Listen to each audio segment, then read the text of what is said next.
Okay, part two. Thanks for coming back, guys. So I left off here at the bridge. It's more of like a walking plank and stuff like that. Oh yeah, and I set up the weapons rack, so in case anybody wants to see how it, how it's set up. Like this, there's no proper way to do it, but this is just the easiest way I found to get it. And even like the rocket launcher is a little long, so it tilts it back, but it stands up fine. So anyways, there's that. So anyways, I'm gonna go to Viper Tower, and it's got some nice sculpting details in it. Like we've got the snake, and there's two snakes, a sword. These look like bones or something. I'm not entirely sure, but we've got like a skeleton. Like I wish they would have brought out the painting details, and I've often thought about painting this again, or just giving it a brand new paint job, but it's so expensive that I don't know if I really want to do that. Here we go. We're gonna go up a bit now. All the towers have different struts holding up the monorail track, and this one is by far the best looking ones. Like they all look like dragons. Now here's something I want to show you really closely. This here on the old tracks, these are notorious for snapping off. They're even like right out of the box, like you can just destroy it. So when you're placing them in, it's good to use a heat gun or something to soften the strut, and then pop them in, especially if you're using the old tracks. But these are all repro. I didn't get it with a track at all. Like there's not even some broken parts or anything. But about $100 for a brand new repro track, and these are worth every penny. Like I'm shaking it right now, like I'm just kind of putting some pressure. I would have snapped it off. With the old ones, they're so fragile and so flimsy. You look at them wrong and they don't do, they snap. Now here's a tough part to find. Here are these chains. Now I've only got 3, and I'll show you just in a minute like what's going on with those. Here's originals. This is not. So you can see a pretty big difference. Like this one's kind of crudely, it looks crude, but this one's all like jewelry. You know, it's got that half loop twister. I don't even know what that's called. But the Viper Tower comes in a few parts. The collar comes off, and I've seen lots of collars, but this is kind of an odd feature. I mean, I know the head is supposed to swivel like that, and it's supposed to telescope, but why would you do it blue? I don't know if this is a part of that's supposed to be like an action feature, or is it just for stability? I don't know. All I do know is that it actually keeps the head pretty straight. There's not a whole lot of weight for plastic, but I suppose that's why they did it, because it goes down quite far and it just links in there. I'm going to try and see if I can squeeze the camera into inside the Viper Tower. So anyways, there's nothing too special about that. It doesn't really have any action features except for, we come back down here, there's another sculpt of like another hand, and then we got somewhat of a skull here. There's a little bit more of a crack. There's 4 of these struts. It is kind of neat. I like the rivets that they put in there and stuff. So the action feature actually is just a cave. It's not, it's kind of lame. I mean, you know, it's quite dusty too. See, like I got quite a bit of dust on that. Actually, I should give this a nice big clean now that I've pulled it out. I'll probably do that after. But if you look up, see if we can get you up in there. Yeah, see there's like another hole so your guy can look out. But oh, there it is. See, there's the strut. Or sorry, the pole. And then if I twist it down here, it just makes this. I suppose that's the action feature too. So that's that. That's the Viper Tower, and there's like a little footbridge along, and then there's the back of the weapons rack, and then there's the switch I showed you in the last video. Yeah, I might as well just go through the back. Because I'm back here right now. We'll get more to the action features of the front. I'll go back to that. So yeah, here's the elevator. The elevator's kind of a tough customer as well. It doesn't seem to like to work. This one does, but it's tough to find a working one is what I mean. I often get jumbled and I start losing my train of thought in my videos, but that's okay. I'm trying to stay on track for this one. And then that's the first floor. And the first floor's got like a cobblestone kind of deal. And then we've got, just looks like some wires and like some technology. Same old stuff, a column with what could be a shield or a spy hole. And then the sticker. Trying not to get too much glare in there, but they reflects and I really can't help that. But there's like treasure map, skull, key, and treasure chest, and then like a few books. Over here we've got more books, crystal and an owl. It's almost kind of reminds me of Harry Potter, but same decal on the other side. Not much going on down here. And then the wheel turns, which brings the elevator back down. The elevator's got a couple of decals. I'll give you a quick look at that. It's got some nice sculpting pieces, some stickers. I wonder how good they would make this. Even got a control, like the guy's hand can actually fit on that, and with the elevator up and down. But I wonder if they would ever do this in classics. I mean, if they're going to charge $250 for the Castle Grayskull at first notice, we're not sure if we're going to do it kind of release thing, then you can just imagine what this would be. Like, this thing would be ridiculously huge, because this thing's big as it is, and I'll give you a size comparison at the end. So we've got more struts. The central tower actually has 5 of these.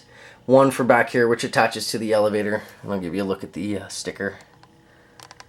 There we go. And then there's a sticker here. This one's actually upside down. But, you know, I don't think I'm gonna. I didn't do it, so I might fix it though. All you need is like a heat gun, and you got to be really careful and really patient if you're gonna try and remove a sticker of this size. So I don't even know if I really want to do it.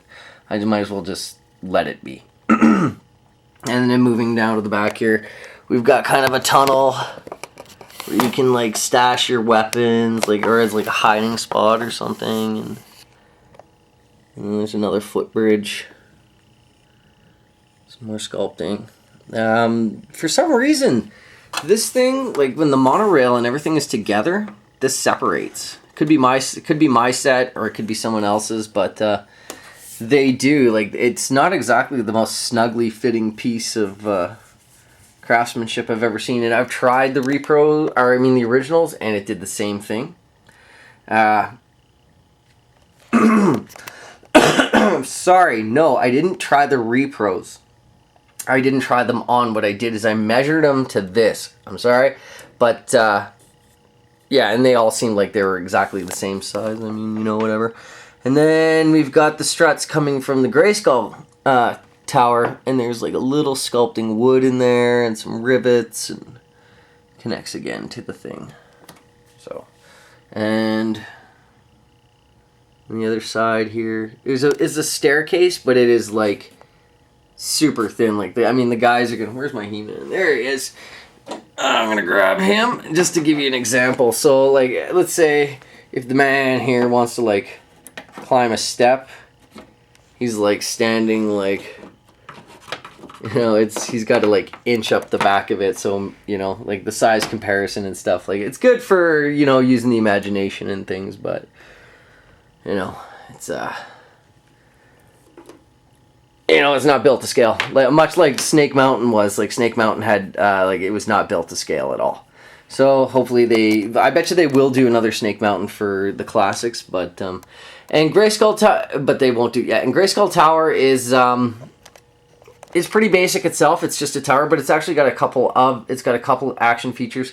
This is actually there's supposed to be a sticker there, and on the other side, but for some reason, I guess it must have fallen off over time and stuff, so whatever. And then we go up, and then we go in, and it's just a pit. Well, it's not really a pit, it's like a tower, so you can stand a guy in there.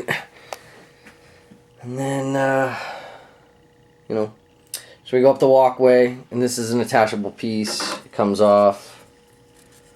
It's about yay long. There we go. And I like it because it just kind of opens up the playset for more, because like the guy's got to go up here. And then he reaches the tower, which is the top. But I'll get to that in a second. I'm going to actually go back down. This is the control panel room. And there's this little copper disc. There we are. Copper disc, and if you move it back and forth, what it'll do is it moves the chair.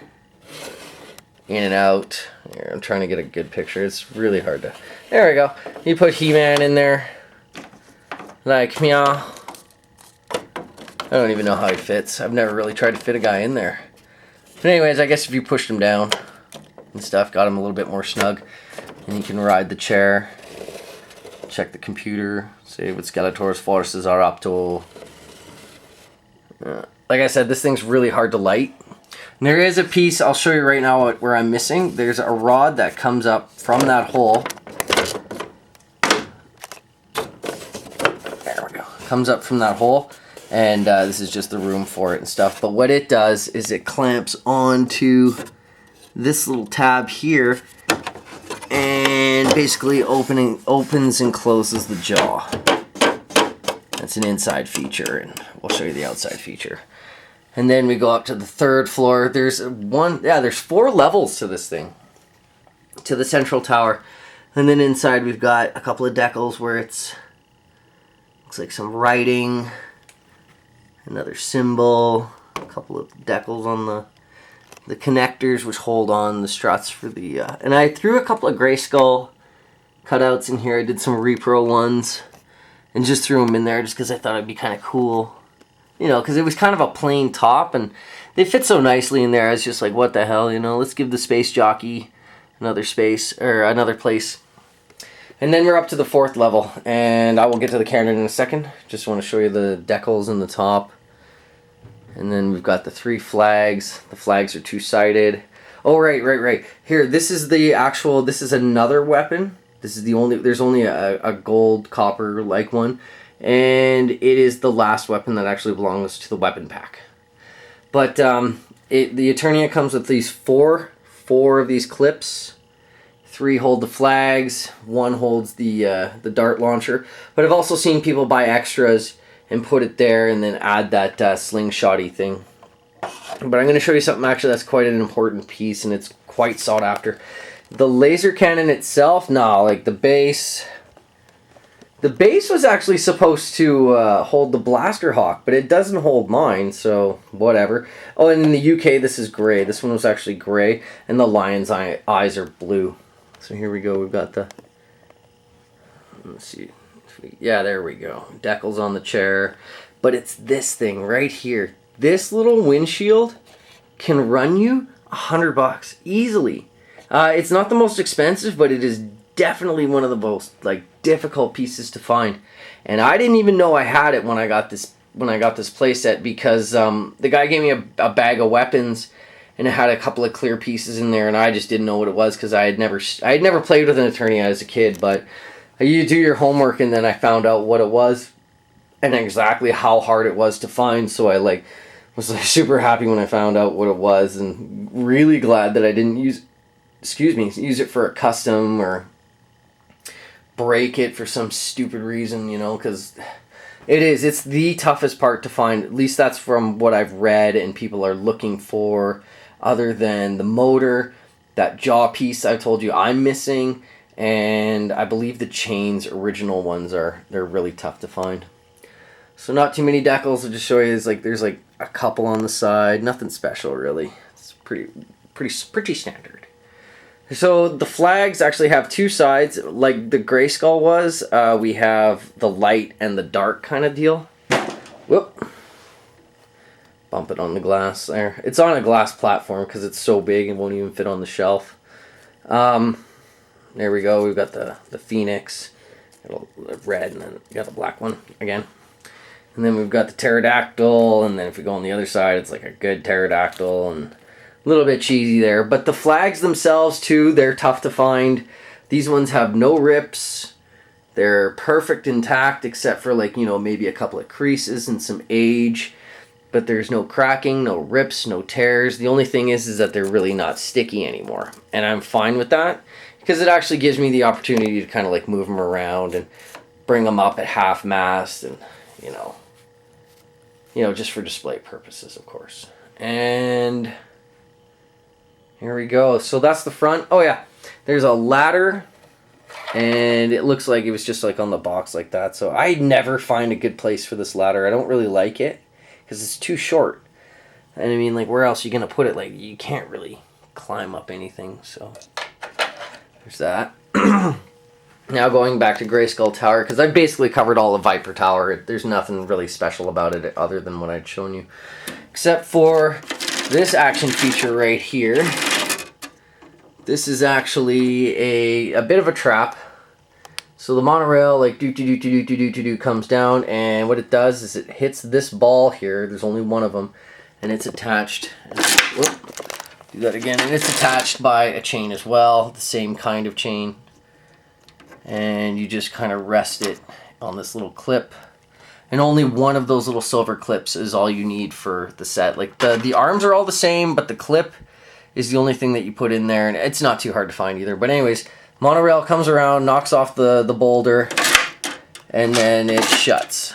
But it's an old playset. I don't even know if it really worked fine in the first time. There's really no weight to that anyway.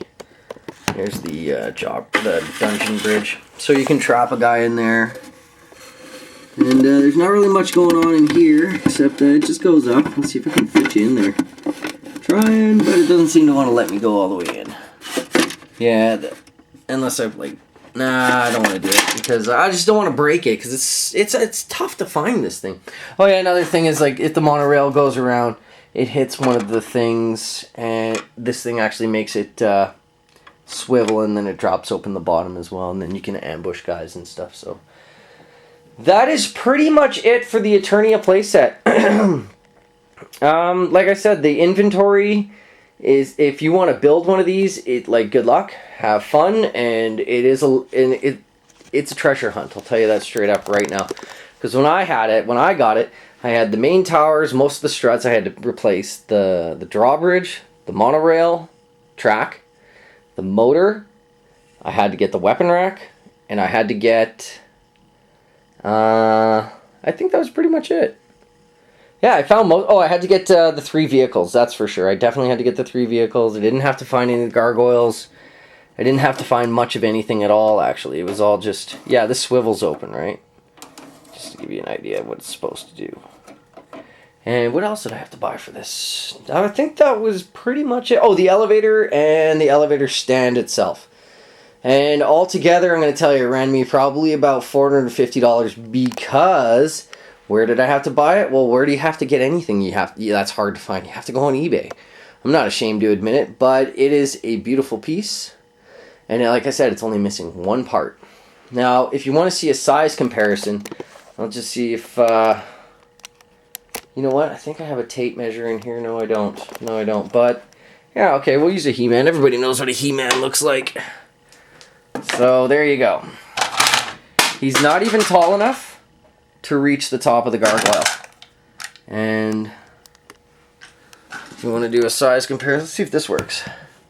Hello from Eternia.